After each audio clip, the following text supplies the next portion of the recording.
on some days, I didn't even agree that I was even pretty.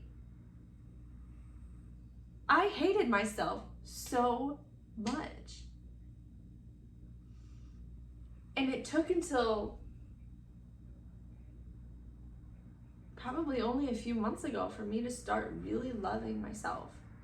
But I'm so grateful that I asked the question, why don't I love myself? Because years later, I was able to dive into the work of learning why I didn't love myself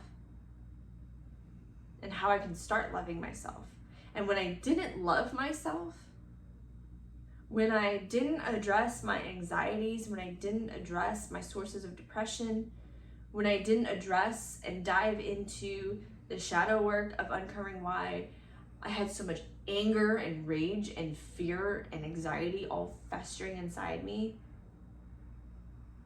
I honestly think that my experience of having been homeless was actually one of the most pivotal moments of my life, most pivotal times of my life, because it forced me to really look at myself and really ask myself, are you a great person? And many, many times, every single time I was able to answer no. And many times I really thought about just ending it. Because I could not see this situation ever being any better. I could not see how I was gonna get out of this hell that I created for myself.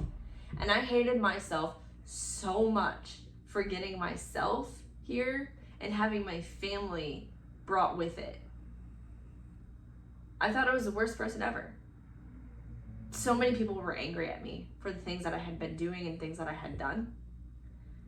And I just thought, how can I ever love myself?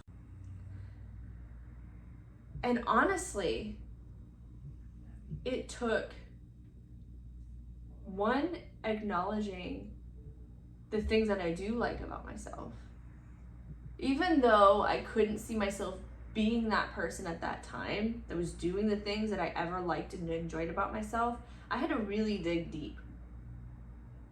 What have I at least enjoyed about myself?